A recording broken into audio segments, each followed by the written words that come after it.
초등학교 조리사 급식대가입니다. 와, 맛있다. 근데 계속 먹게 되더라.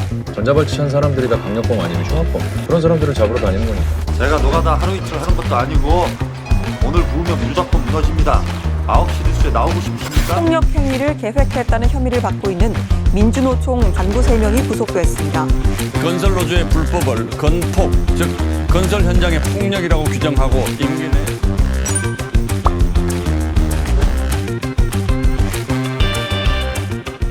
지금부터 치열한 요리 계급 전쟁을 치르게 됩니다.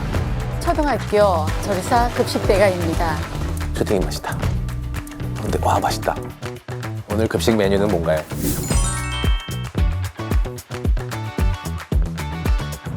급식대가도 저런 자리에 같이 요리 경연에 할 수 있다는 거에 굉장히 뿌듯했어요. 제가 아니어도 뿌듯했고 급식 조리사님들도 저렇게 하는구나 라는 그런 인식이 좀 바뀌지 않았나 라는 생각이 들었습니다.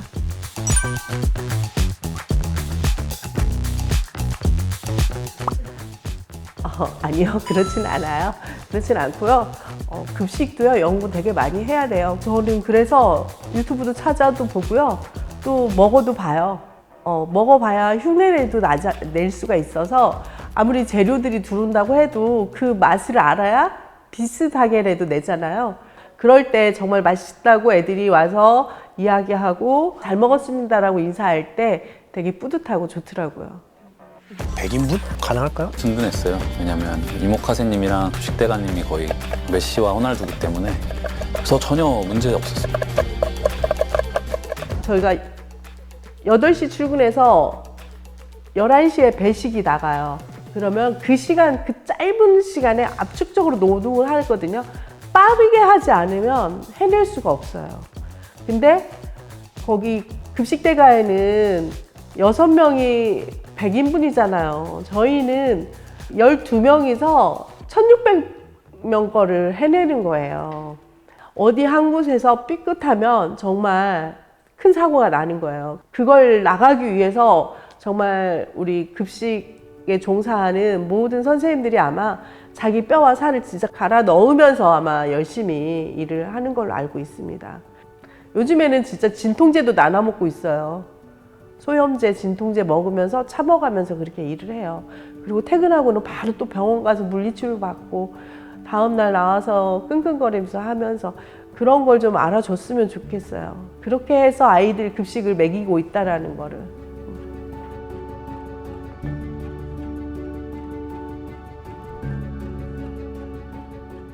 학교 급식 노동자 2만 4천여 명을 검진한 결과 31명이 폐암 판정을 받았습니다. 조리 중 나오는 발암물질과 인력 부족으로 인한 고강도 노동에 대한 해결책이 시급한 상황인데요. 저희 학교가 12명이서 일하는데 9명이 검사 받았는데 7명이 전부 다 이상이 있는 걸로 나왔거든요. 저희가 일을 할 때 큰 솥에서 볶음 같은 거 할 때요.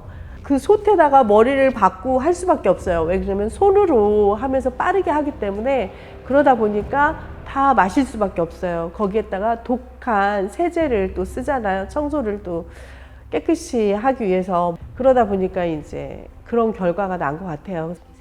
그 일반 시민들은 저희가 방학 때도 돈이 나오는 줄 알아요. 저희 방학 때 돈 하나 나오지 않거든요. 그렇다고 겨울에 저희가 방학 때 겸업으로 일을 할 수도 없어요. 금지하고 있어서. 그래서 그것 때문에 굉장히 이직률도 높고 힘들고, 누가 3개월 동안 12달 근무 중에 9개월만 월급 나오고 3개월 월급 나오지 않는 직장에서 일을 하는 노동자가 어디 있겠느냐.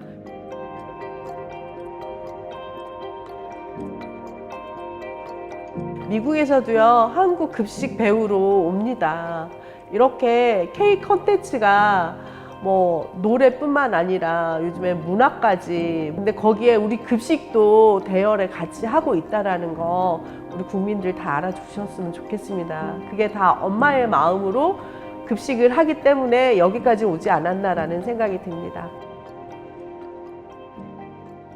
15명의 아동을 성폭행하고 20년간 복역한 강기중이 구조 출소입니다. 전자발찌가 뭔지도 잘 몰랐어. 출동하셔야 될 것 같습니다.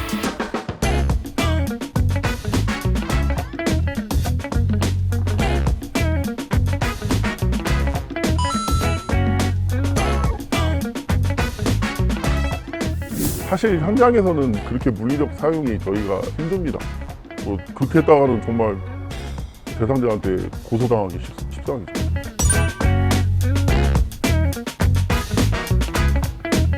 근데 물리적 마찰 때문에 뭐 몸싸움을 한다거나 이런 경우는 있죠. 그리고 저도 실제로 이제 그 물리적 마찰 과정에 대상자가 112에 신고한 적이 있어요.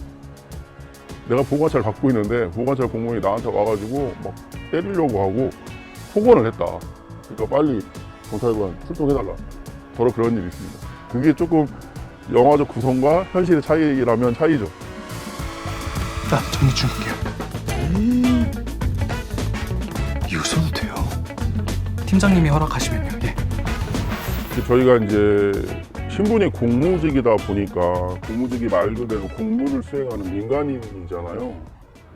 이게 공무집행 과정에서 저희가 행사하지 못하는 권한이 많아요. 그 삼단봉이랄지 전기 충격기랄지 이런 걸 쓸 수 있는 권한을 줘야 돼요. 권한은 없어요. 저희한테 쓸 권한이. 민간인이니까 주기만 했지. 권한을 줘야지 저희가 쓰죠.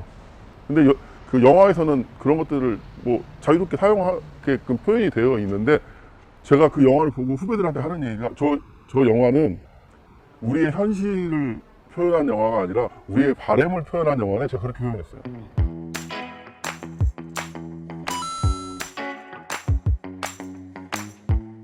제가 후배 실무관들한테도 자주 하는 얘기인데, 우리가 물리력을 쓰기 전에 대상자들을 심리적으로 제압해야 된다.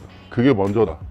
심리적 제압이 먼저고, 그 다음에 정말 그게 통하지 않고 어려운 상황일 때 최후의 수단으로 물리력을 사용하는 것이지, 첫 번째는 심리적으로 제압을 해야 된다.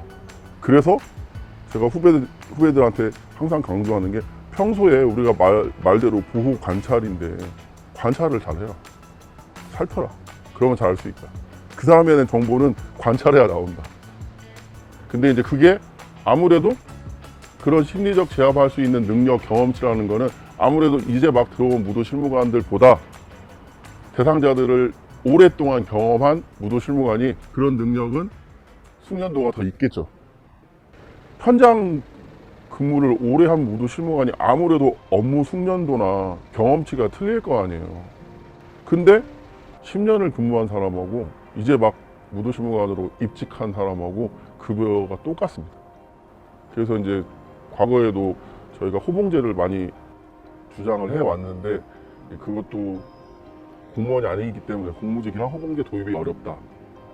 해가 가면서 근무 연수가 쌓일수록 자괴감이 크죠. 윤석열 대통령이 지난 추석 연휴에 넷플릭스 영화 무도 실무관을 보고 참모진들에게 추천한 것으로 알려졌습니다. 대통령실은 윤 대통령이 취임 이후 보호관찰관과 무도 실무관의 처우 개선을 위해서 노력하고 있다고 밝혔습니다. 처음에 저희 동기가 한 42명인가 5명? 그 정도 된 걸로 기억하는데, 거의 다 이직하셨고 지금 남아 계신 일기가 전국에 한 10여 명 정도 남아 있는 걸로 알고 있어요. 뭐 대부분의 무도 실무관들 분들이 사실은 사명감 때문에 한다고 봐야 돼요. 지금 이 임금 급여 가지고 일하시는 분들은 저는 진짜 일도 없다고 생각하거든요. 이거 마시면 우리 사귀는 거다. 안 마시면?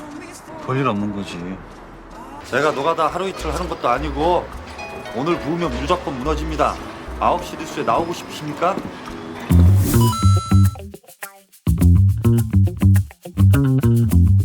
윤석열 정부의 논리에 따르면 정우성은 건폭입니다.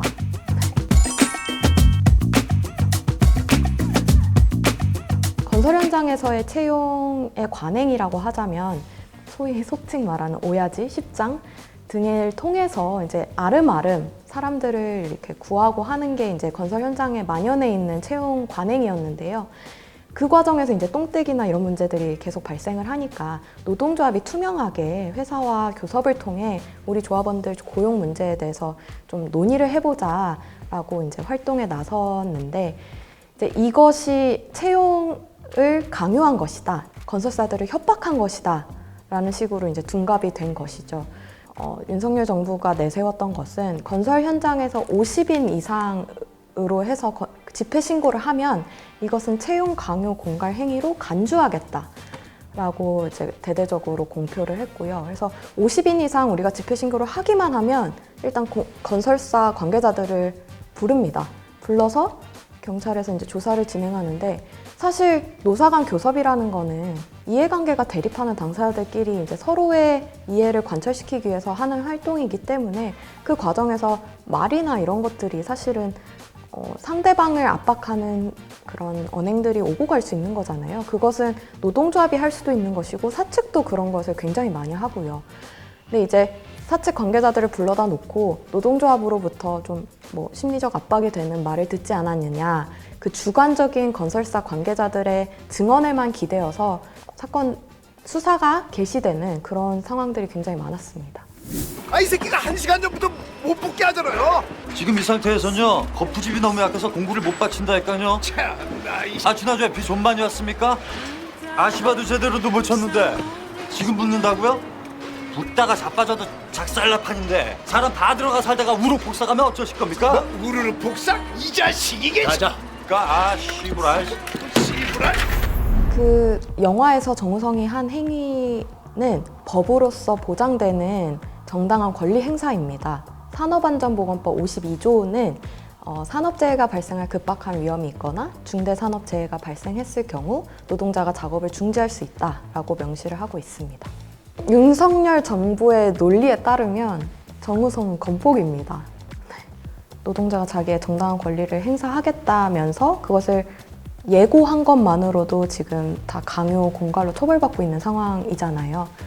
제가 사건 하면서 진짜 충격적이었던 거는 이제 건설사 현장 소장들의 주관적인 그런 진술에만 기댄 공소장이다 보니 굉장히 과장이 되어 있어요. 우리 조합원들의 행위가 마치 정말 뭐 어디 뒷골목의 조직폭력배처럼 보이게끔 막 과장이 되어 있는데 되게 제가 보면서도 조금 실소를 금치 못했던 것이, 우리가 노동조합 조끼를 입고 교섭 현장에 갔고 교섭 현장이 좀 불이 어두침침했대요.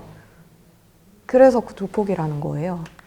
건설사 관계자들을 그러니까 공포심을 가지게 할 목적으로 우리가 여러 명이 조끼를 맞춰 입고 어두침침한 곳에서 교섭을 하자고 했다. 그러니까 그것이 협박이다라는 거죠. 그렇게 치면 모든 어떤 것이 협박이 아닐 수 있는지 정말 좀 네.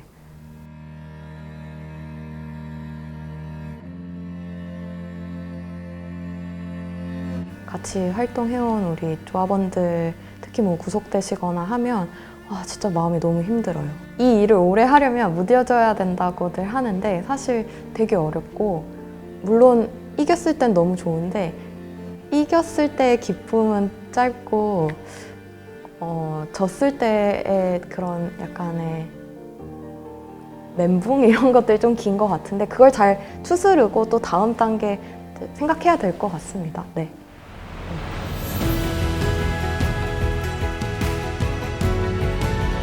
엄마잖아. 아이들을 위해서 세상 바꿔야지. 비정규직 없는 세상, 좋은 세상을 물려주기 위해서 정말 열심히 투쟁합니다.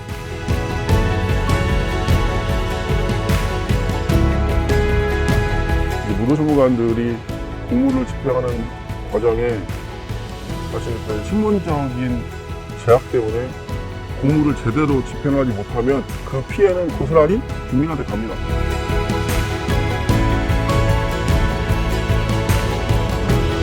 노동 현실 외면하고 노동 경시하고 노동자를 폭력배라는 그런 딱지를 붙이고 있는 윤석열 정권 심판하자, 이런 구호를 외치고 싶습니다.